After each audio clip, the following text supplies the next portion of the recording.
My wife, 25, has food allergies. Shellfish and peanuts are her most serious ones, but she's also allergic to celery and soy. She's used to people not being willing to accommodate her or being lazy about it and thinking they can make food with one of those things in it and just not putting it on her plate.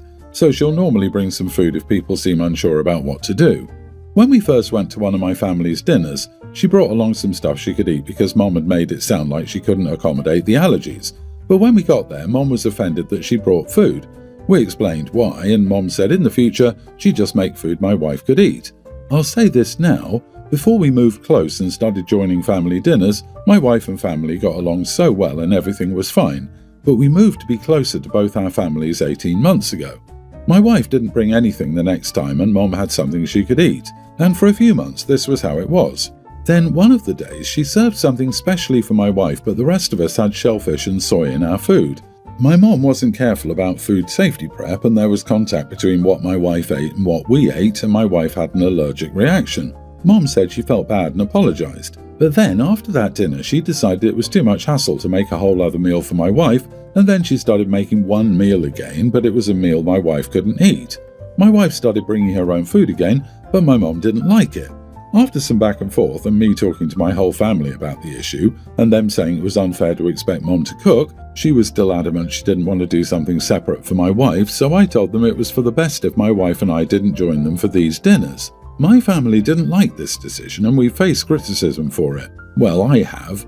They know I decided to just stop showing up. I told them the health and safety of my wife comes first, and since she can't win and she's not risking another allergic reaction eating there, and it wouldn't be fair to have her sit and watch us eat, then not going is our sole option remaining. Am I the idiot? Edit, Mom finds it rude to bring your own meal to other people's dinner parties or family dinners, but my wife is not being provided food she can safely eat, so the only other option would be she doesn't eat. What does your mother expect your wife to do? Sit there and watch everyone else eat? Your point is completely justified. Why should your wife attend a family meal where she can't eat? If your wife can't attend, why should you go? You're not the idiot. I would suggest you offer to host the next dinner. Present a menu consisting of things you know they don't like or are allergic to. Don't offer alternatives. Don't allow them to bring their own food. If they complain, tell them they should still attend because they're family. Spice it to uncomfortable levels and ensure you have portions for yourself that are at your preferred spice level. Why the heck does your mom have to cook with shellfish, peanuts, celery and soy? For real, like Jesus lady, just make spaghetti or something. Let's not be petty and burn the bridge. OP's solution works fine. If the host doesn't want to provide a meal that's allergen-free or let them provide their own meal, the only sensible option is not to go. No point in causing more tension than necessary. There are thousands, perhaps millions of dishes that do not contain shellfish or soy. If your mother wanted to, she could easily accommodate your wife's allergies.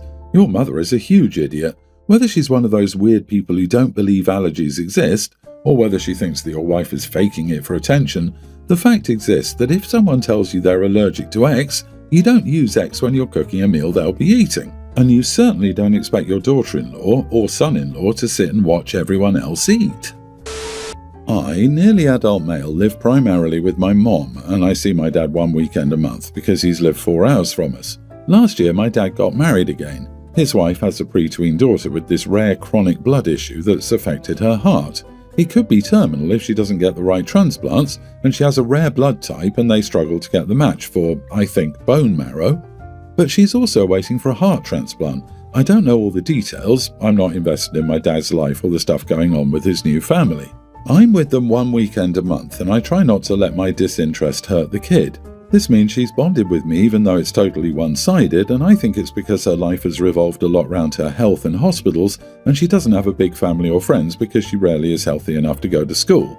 With all that said, they take her on mini vacations when she can and when they can afford to. My dad wanted me and my sister to join in as often as we could, just in case she didn't survive. I know she wants me there. My sister has never met her, so I'm not sure she cares about her, but my dad does, and his wife really cares. She surprised me, but she cared. They invited me on like 9 already, and I never go. I never want to.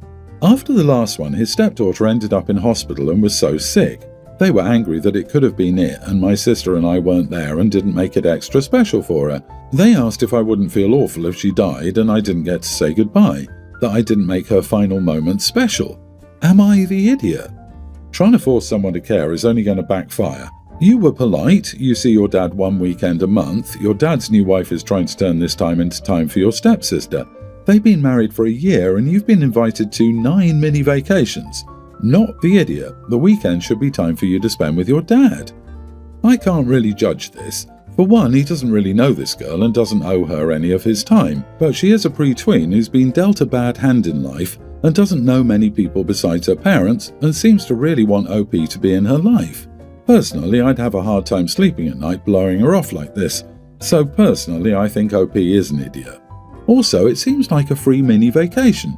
Even if OP doesn't care that much about the kid, he could have a good time going, everyone would be happy, and years from now, it could be a nice memory for him and the kid's parents. I really don't see why OP would be so adamant about not going.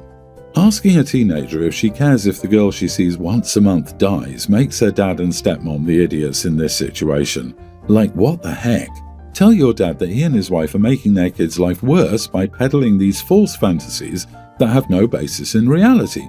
Remind him that he's barely around for you, so he has no right to demand that you and your sister become emotional support animals for his do-over family. That poor kid has been led on by their insistence that you will drop everything for her, and they should be ashamed of themselves for doing that to her. My wife has known her best friend since middle school. Her friend is a lawyer and her family is quite well off. She makes a lot of money and is pretty generous with it. My wife has had a few things paid for by her. Specifically, she covered my wife's portion of her bachelorette trip. The other friends didn't make much, and so she covered it. She also paid a portion of my wife's rent twice, and she normally pays the bills if she and my wife go out for food. This friend is now marrying a doctor, and I don't think they'd have any trouble paying for anything they want. My wife is a stay-at-home mom, and I'm a mechanic. I brought home a bonus of $3,000. When I told my wife, she immediately started talking about getting her friend a really expensive necklace from this brand, which she knows her friend really wants. She showed me, and the cheapest necklace is $2,000 on the website. She insisted I should spend the bonus on a wedding gift for her friend. I shut her down and told her it was my bonus and she really couldn't expect me to buy her friend something this expensive.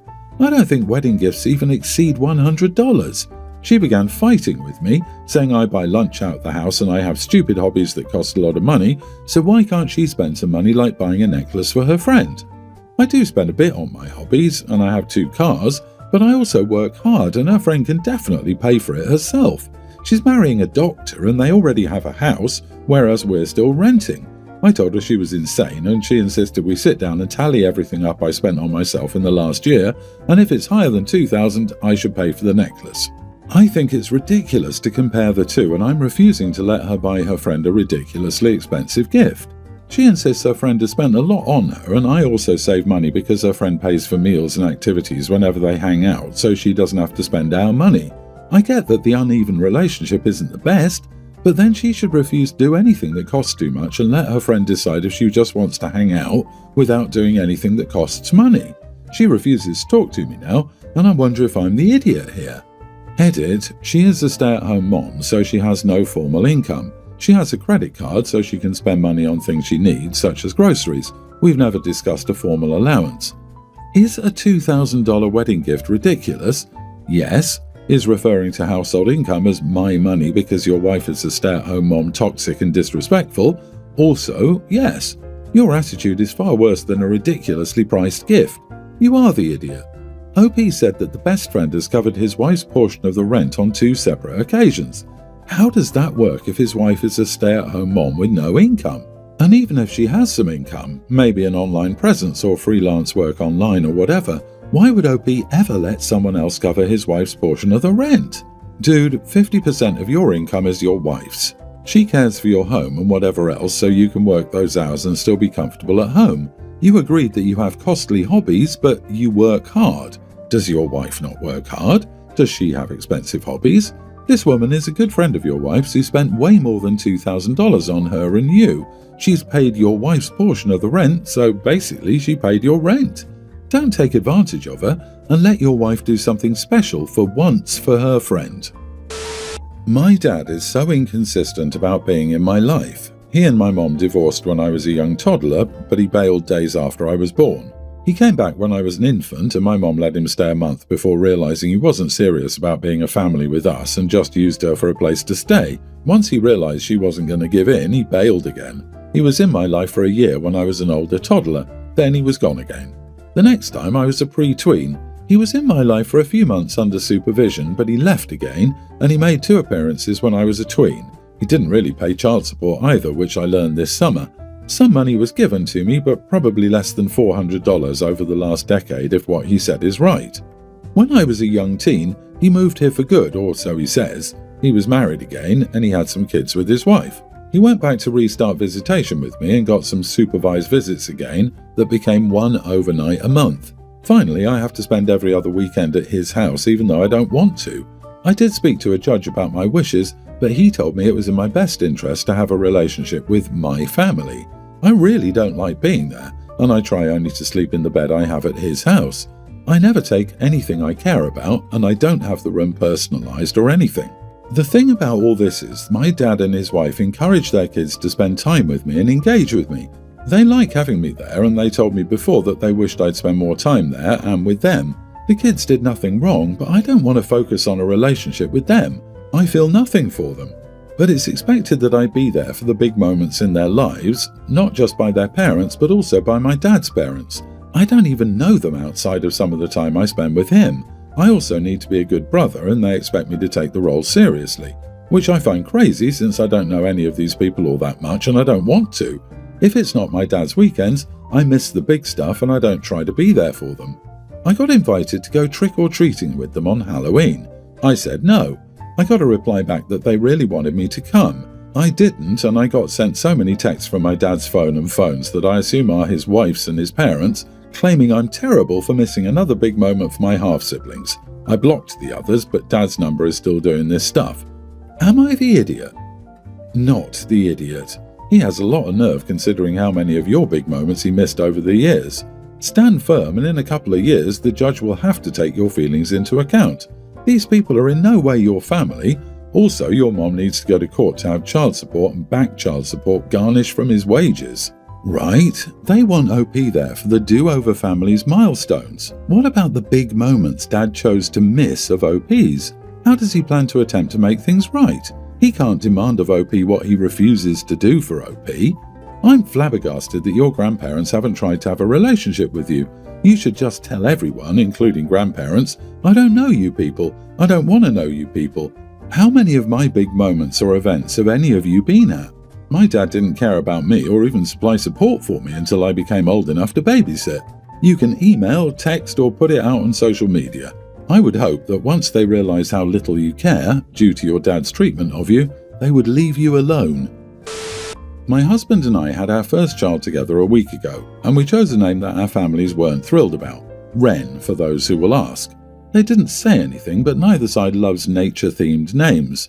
It was a couple of days after she was born that my parents told me they had the name Dorothy saved for a daughter after me, and when I was 2, they miscarried a baby and called her Dorothy in their hearts. They told me Dorothy would be a lovely name, and Dorothy Wren didn't sound terrible, so wouldn't that be a nice way to honour the baby who should have been my sibling? A couple of days later, my husband's parents and my parents told us they wanted us to consider the name Dorothy, and after discussing it, they realised it had meaning on both sides. My in-laws were helped a lot by an elderly neighbour when they first got married. Her name was Dorothy, and they always considered that name for a girl, but they all had boys. Both sets of parents said it was like a message being sent, and it would be the perfect name for our daughter. My husband reminded them that we'd already named our daughter and she's Wren. The parents asked me to consider it as the mom, and I said no. My husband and I chose the name we feel is right for our daughter, and we have 0 regrets. They told us back in their day you took your parents' and family's wishes on board when naming your children and followed conventions of the past. My husband actually argued with his parents because they didn't speak to either of their first families and were estranged from them their entire adult lives. But there was still a lot of pushback, and my parents said it was hurtful that I wouldn't even consider it. Am I the idiot? Not the idiot, and you have to hold the line on this. Your parents went behind your back to rope in your in-laws to pressure you to do what they want, and you cannot let this tactic work. Your child is your child, not your parents' redo. You considered their suggestion and decided against it. Your daughter deserves her own name, which you have given her, And it sounds like they only brought this, "oh, but we're so attached to this name" stuff because they don't like the name you picked. 100% pressure tactic.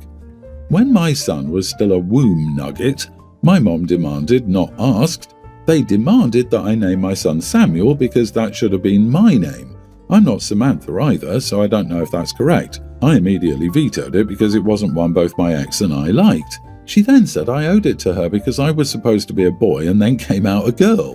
When I again said no, she said that's fine, I'll just take custody, adopt him and name him Samuel myself. My child is a young teen, not named Samuel, and has zero idea who she is.